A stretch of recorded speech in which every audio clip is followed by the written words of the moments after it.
I'm a sailor in the Navy. On my last deployment, we uncovered the origin of human existence. Now I wish I could forget it. The sail was classified as top secret. Whatever we were doing out there, they didn't want anybody to know. Not the Russians, not the Chinese, not the public, and certainly not the crew. We'd been kept in the dark, fed the lie that we were heading out on a routine patrol. Up and down the coast, they said, back in no time. That was before the storm, before the sea turned into a maelstrom, and the night swallowed the sun. It was before the captain slit his throat, and before the crew tossed themselves overboard, desperate to escape the nightmare we'd fished out of the sea. My name is Walter Mills. I suppose I should probably use an alias, something to prevent the people above from finding me. But the truth is I don't care. I've spent my entire life caring. My entire life running from the shadows that sit above our government, from the puppet masters that pull the strings of the world. But I'm out of time, and I mean that literally. I've got one foot in the grave. Doc says it's terminal. That means I don't have to worry about the wrong people finding me or the consequences of what I'm about to say. I can let you know, and then I can go. The sail began like any other. Our warship was tied up alongside. The crew formed up in lines running from the jetty to the lower decks, storing it full of food and supplies. It began uniform, ordinary. Then they arrived. The secret ones. Nobody seemed to know who they were, but when they came, they wore masks of crimson, like balaclavas without holes for the eyes or mouth. They shoved past our line on the brow and told the quartermaster they needed to speak with the captain. And speak they did. I watched them from the edge of my vision, all 6 of them surrounding the captain, mumbling in words too quiet to properly make out. The conversation lasted 20 minutes, and by the end, the captain was frowning. He made a call ashore, presumably to the Commodore. He seemed nervous, afraid. When the call finished, he said something dismissively to the secret ones and vanished below decks. We all wondered what was going on. For those of you that have served, you know that there's 2 things that keep a crew entertained: pirated movies and rumors. And after that exchange, the rumors flew. Some said the secret ones were special forces, so clandestine that nobody was permitted to see their faces. Others said they were intelligence operators, people with access to such sensitive intel that knowing their faces could prove a national security risk. Briggs, a stoker in the engine room, joked that they were Illuminati, lizards from Mars. I didn't know what they were. To be honest, I didn't really care. I just wanted to get the sail over with so I could get home to see my wife, Abby, and our newborn, Alice. For me, this was just a job, a stepping stone to a better life. And when we set sail, I still believed that. Then the ship dropped anchor, and the crew was mustered into the hangar. The captain stood at the front with 3 of the secret ones on either side of him. They stood silent, gazing out at us behind their crimson masks. The captain cleared his throat and said this was difficult for him to do, but prior to our departure, he received word that our mission had changed, that it was no longer routine, no longer what we expected. He passed a bottle of pills around. Each of us was instructed to take a pill from the bottle, to keep it safe, to keep it on our person at all times in case of emergency, but never to eat it otherwise. "What is it, sir?" Briggs asked in the back. "Cyanide," the captain replied. Laughter rippled across the crew. "Seriously," somebody else called. "This for malaria. Are we deploying?" The captain sighed, looking sidelong at the secret ones who remained silent, impassive. "It's cyanide, and if you know what's good for you, you'll make sure you don't lose it." With that, he stormed off, secret ones in tow. That night, Briggs died. He tried the capsule, swore up and down that the whole thing was a dumb joke, that there was no fucking way they'd give us cyanide capsules when they didn't even trust us to clean toilets unsupervised. His last words, "It probably tastes like Smarties." Briggs died quick. He died quick in a seething, sputtering mess of shit and piss, But once his organs gave out, it only took a matter of seconds. Carrying his corpse through the ship took minutes. Minutes that felt like hours. Once we'd made it to the med bay, the doc tried resuscitating him. Tried pumping his stomach, but he knew as well as we all did that it was a waste of time. He was gone. Long gone. After that, we all assumed we'd turn straight around and head home. That we'd drop off Briggs' body, pay our respects, and take a couple days to grieve before resuming the mission. But the captain informed us the show would go on. We wouldn't be turning around. We wouldn't be dropping off Briggs' corpse because this mission was classified as a no-fail. And not only that, but the ship would be going into lockdown, shutting off all communications. River City. That meant no way to call home. No way for home to call us. We were isolated and alone. And then the captain had the nerve to tell us that things were going to get worse. That Briggs' death, tragic as it might have been, was likely to be the tip of our iceberg. The crew was furious, confused. Most of all, though, we were heartbroken. Many of us threw our cyanide capsules out, hating the memory they represented. 3 days passed after Briggs' death. 3 days of mourning, of the ship steaming through the Pacific, while its crew slowly came undone, whispering theories about what we were doing out there, about what the captain meant by things getting worse. It's China, I overheard in the flats. They got a secret weapon, and we're going to dismantle it. I saw a YouTube video on this. If they catch us, though, they're gonna torture the fuck out of us. So that's why they gave us the cyanide. Fuck that. You sound totally nuts. It's Russia, dummy. Gotta be. They're going nuclear, and we got word, so now we're out to sink their subs. What do you mean, why? Then they can't second strike us after we glass M. It ain't genocide if we got no choice. I didn't know what to think. I'd never experienced anything like this, and so I just woke up, did my watches, and went back to bed. Rinse. Repeat. I tried not to talk about what was going on because every time I did, Briggs inevitably came up, and the memory hurt like a knife to the gut. He and I had gone through basic together, sailed up and down the Pacific Northwest, and made a game of finding old coins in every port, so I just kept my head down, did my work. I was doing that work when the captain's warning came true. When things got worse. It was a night watch, and I'd been steering the ship on the bridge. One moment we were sailing through smooth waters in a bright, cloudless night, and the next moment it all disappeared. Darkness stole the evening like a light switch set to off. I recall the watch officer moving onto the bridge wings and staring up at the sky, trying to determine if the moon had slipped behind a cloud. When he came back, he looked confused, shaken. It was odd to me because we had radar, so it wasn't like we were navigating blind. He called the captain and reported that the moon was missing. Gone. Stay the course, the captain commanded. But sir, click. The line went dead. The next morning, the sun never rose. The sky remained as black and haunting as the night before.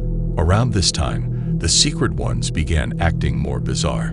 Whereas before they more or less stayed put in their cabins, they now wandered the ship aimlessly. They'd mumble nonsense under their breaths as you passed them in the flats. Run their hands over surfaces everywhere they went. Every so often you'd catch a couple of them heading to the upper decks with a small ham radio and a portable antenna. They'd set it up and sit there for hours. Mostly they didn't speak into the microphone. They'd just listen to the static buzz of the speaker. Every so often, though, you'd hear them screech into the mic. Once I saw one crying into it, just weeping quietly, hands clutching the sides of their head. The crew's discussions became more erratic. Talk of Russian or Chinese superweapons mostly vanished, and now the going theory was that we were making contact with aliens, that we'd located a downed spacecraft and were attempting to communicate with it. That's why the sky's gone all fucky. It's alien cloaking technology designed to keep their craft hidden. If we get it first, then we'll be able to travel to different planets and shit. The guys in red work for Elon Musk. SpaceX. What do you mean, how do I know? I asked one. No way. I told you the Russians were gonna nuke us, and now they did. Why do you think it's so fucking dark, man? Nuclear winter. All the ash and soot blotted out the sun. Dummy. Neither theory was close to the truth. Nobody on board had any idea just how bad things were, or how bad they were going to get. If we had, then we'd have staged a mutiny right then and there and turned the ship around, gone back the way we came. But we didn't. We sailed into the night. The following week passed in confusion and despair. The crew became more irritable. People who were usually chipper were suddenly snapping at one another, fighting over the littlest things. Errant comments became verbal meltdowns in the space of seconds. Cold coffee led to fistfights. Missing toilet paper left a sailor with a black eye and a bloody nose. But those were manageable problems, not so far out of the ordinary that we weren't equipped to understand them, to deal with them. What happened in the gym between Myers and Yendel, though? That was something none of us were equipped to deal with. Yendel was spotting Myers on the bench press. I don't know what was said. I wasn't there. All of my information is secondhand, but according to witnesses, an argument started when Yendel accused Myers of sabotaging their marriage. Words flew. Myers went to rack his bar, but Yendel kicked the bar down. 200 pounds. It nearly decapitated him. It'd been better if it had.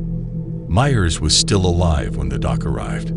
His neck had been severed badly, hanging by strips of flesh, but his eyes were still moving. His throat was still choking.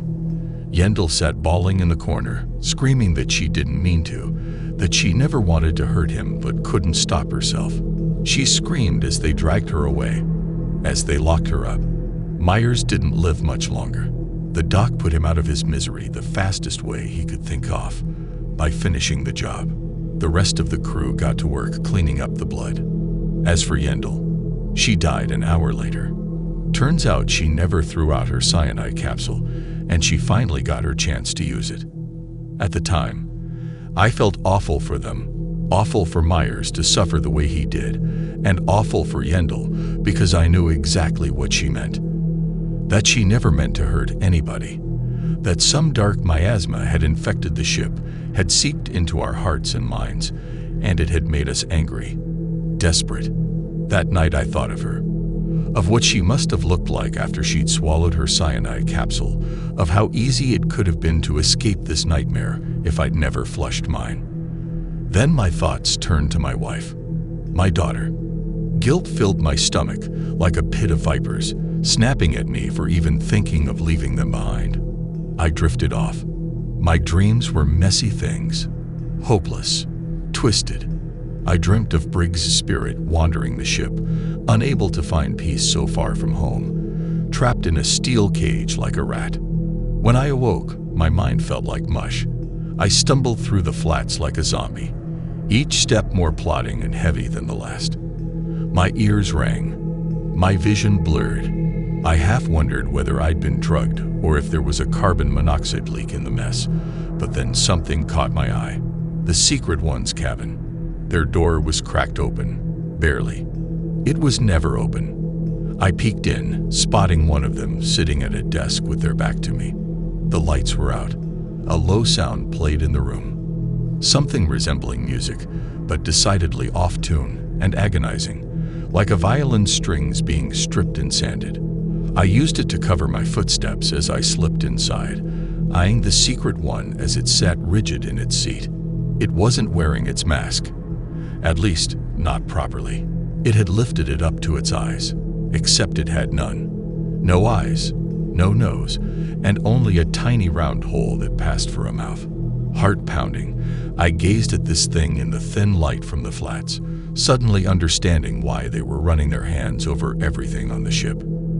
They were navigating, scouting. It lifted a finger to its face, tracing along a series of scattered wounds, some still bleeding. With a whimper, its nail plunged into its cheek. A pool of blood formed around it. The Secret One moaned. Slowly, it peeled off a small strip of flesh, then another. It placed them down on the desk, humming in tune with the distorted music, and the flesh began to writhe. It began to twist and reshape. The secret one felt it with its hands, nodded to itself. Then it pulled a file dossier from the desk, opened it up and felt for a form before scribbling something onto it and replacing it in the drawer. The cabin door creaked open. Another secret one stood in the doorway, gazing at me through its crimson mask. It cocked its head, took a step forward. My body rippled with goosebumps, wondering if this one still had its features, its eyes. It mumbled something incoherent, and the first turned in its seat. My skull pounded. Whatever headache I'd woken up with had worsened, and now the pain was almost blinding. I stifled a groan as the first secret one rose from its chair. It approached me, and I took a quiet step backward as it reached into the locker I'd been standing in front of, removing a ham radio and a mash sheet. My heart hit my rib cage once, twice. I wanted to faint. Then both of them left the cabin, leaving me alone with the dossier. I gave it 30 seconds before I took another breath. Then I moved to the desk drawer, took the documents from the folder, and thumbed through them. They were written like a fever dream. Symbols, numbers. Nothing about them seemed to make much sense, and it occurred to me that they were probably encrypted by some kind of code. Cursing, I stuffed them into my pocket for later analysis. I hurried to the bridge, already late for my shift. My thoughts raced as I relieved the helmsman, hastily giving my turnover report to Sandhu, the watch officer. I sat down in the chair, took the wheel, and pondered what I'd just seen. Were the secret ones some kind of cultists? Was Briggs right? Were we sailing with the goddamned Illuminati?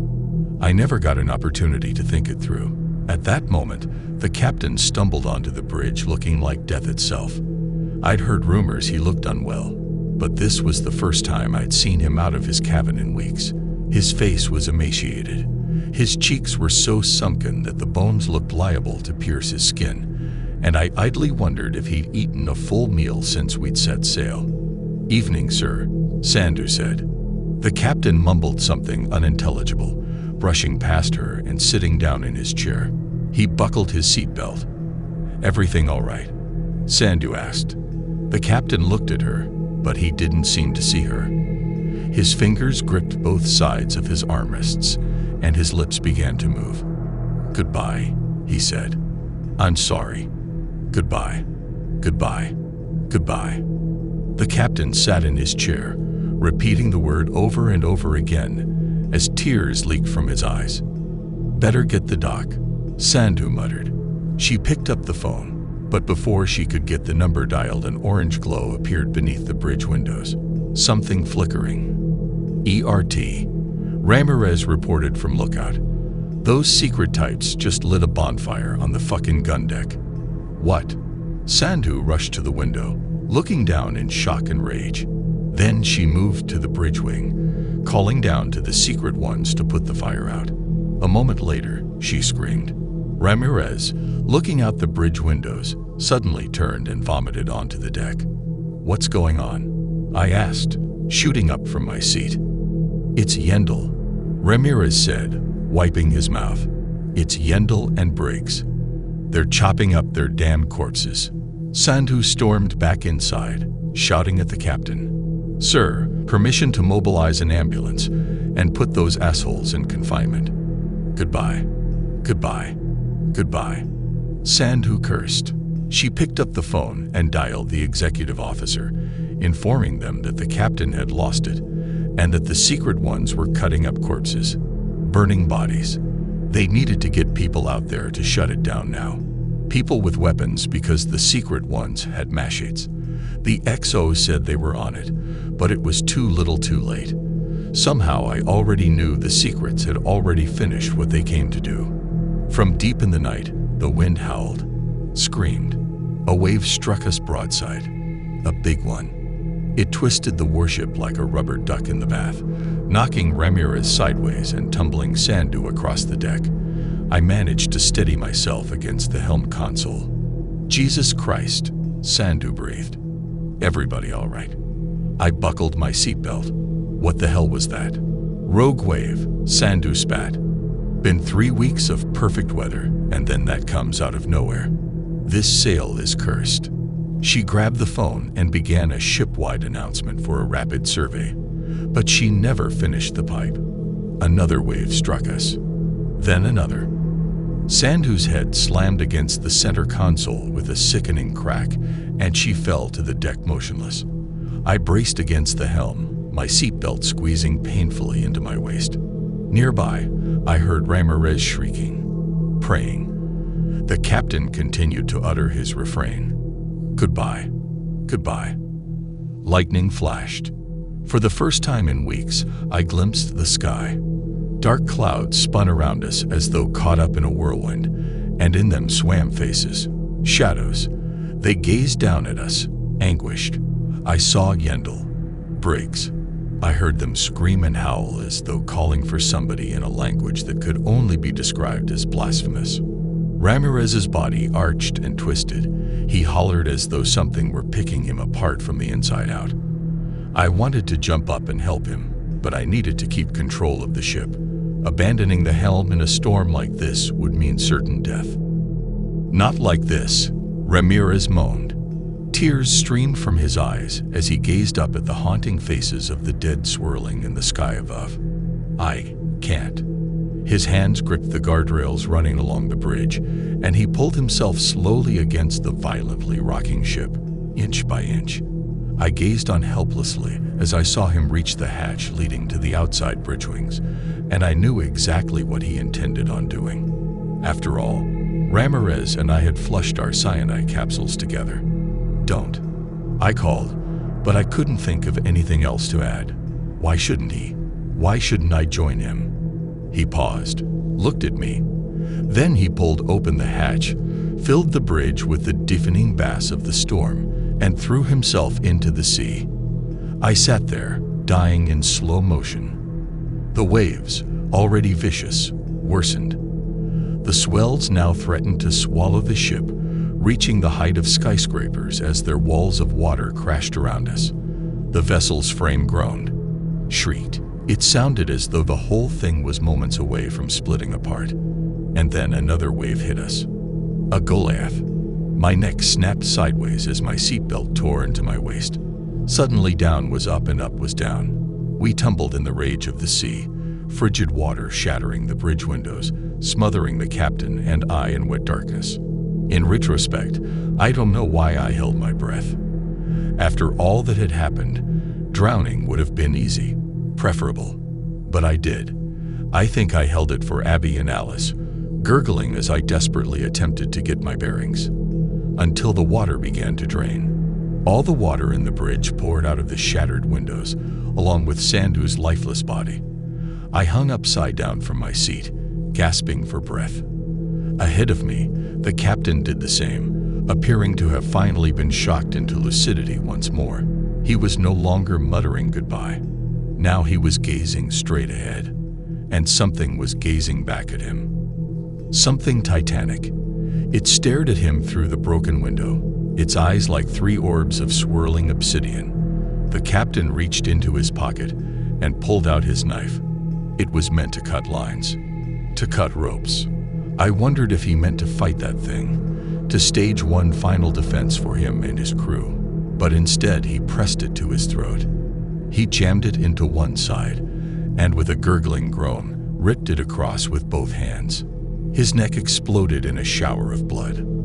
The creature, seemingly satisfied, looked to me then. It looked to me, and I looked back, deep into those eyes of swirling darkness. And in them, I saw the abyss. I saw the void. It was as if something had bottled all the pain of humanity into a single point, compressed it down into something resembling a collapsing star, and then let it ignite. A new Big Bang. An entire universe built of our despair. I writhed and twisted in my seat.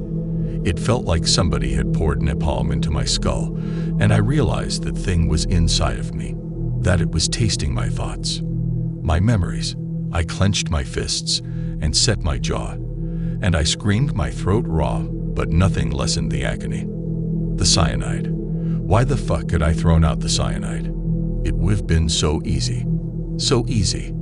Abby. That was why. Abby and my little Alice, who would grow up without her father. I couldn't punch my ticket, not if it meant leaving them behind. My thoughts rebounded against the monster, the love I had for my wife and daughter, struggling against all of its emptiness. Struggling, but winning. The napalm in my skull dissipated. The screams echoing from my mouth faded to gasping breaths. A voice reached me from somewhere distant and endless, and it told me to never return, to hold dear to what I have. Then, from beyond the shattered window, the monster's eyes closed, and so did mine. I awoke floating on a piece of debris somewhere off the coast of Guam. The waves gently sloshed against my feet. There was no sign of my ship, my crew, or the monster we discovered in the middle of the sea. It was quiet, peaceful. Gulls squawked overhead, and a bell drew my attention. Some distance away was a small fishing vessel. It looked to have diverted course and was sailing in my direction, its crew members tiny dots shouting on the deck. They saved my life. But so did the monster in the sea. The monster I came to know as Eden. The documents I'd taken from the secret ones were badly damaged and waterlogged, but they weren't unreadable. Translating them took time, but I managed. I had help from several individuals who I won't mention here for obvious reasons, but what we discovered was haunting, terrifying. We learned that the theory of evolution is missing components, that it's not telling the full story. It tells us life originated from the primordial soup. It says that we began as basic organisms crawling out of the sea, but what it doesn't tell us is that those organisms weren't miracles. They were births. 1 billion years ago, something came to our planet from the distant cosmos, a creature of unfathomable power. It settled deep in the ocean and began to create all manner of life forms, learning as it went. Eventually, these iterations led to the creation of humanity.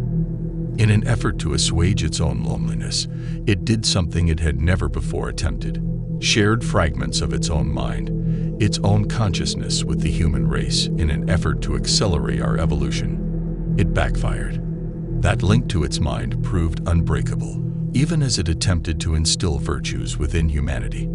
To inspire us toward love, compassion, and peace, we rebelled.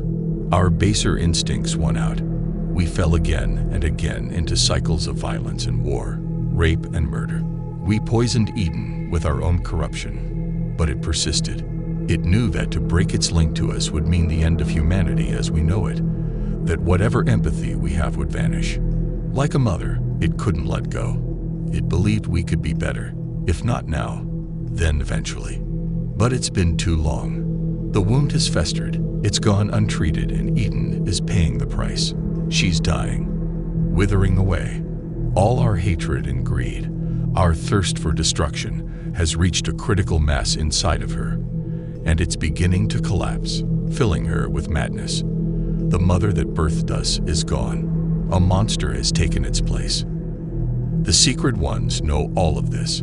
According to their documents, they believe that she intends to finally cauterize her wound, to put an end to humanity before we can put an end to her. The intention of the sail was to strike first. The terrifying thing is, they didn't seem to know what would happen when she died. Would she merely sink to the bottom of the ocean, rotting away across decades? Would all that madness leak out of her, infecting the world in a miasma of insanity? There were plenty of variables they seemed unable to account for, but there was one certainty that they were absolutely sure of: that we would lose our connection to her. We would lose our love, our empathy, our souls. And to them, survival was worth that. I don't think so. I don't think so because my empathy is the only reason I'm writing this today. My love for my daughter saved me that night. When Eden looked into my eyes, even so filled with human corruption as she was, part of her saw my need to see my family again, to care for them. I believe that's why she let me go. She saw that though much of humanity had fallen to selfishness and greed, there were still those among us who carried her torch. There were still those with love in our hearts, and it's because of that I believe there was still love in hers. But that was many years ago now, and times have changed. Humanity has grown more twisted, more corrupt than ever. All around me, I see love drying up, empathy smoldering in the embers of selfishness and unrest, and I cannot help but wonder if the Secret Ones succeeded in their mission. I can't help but wonder if Eden is finally dead.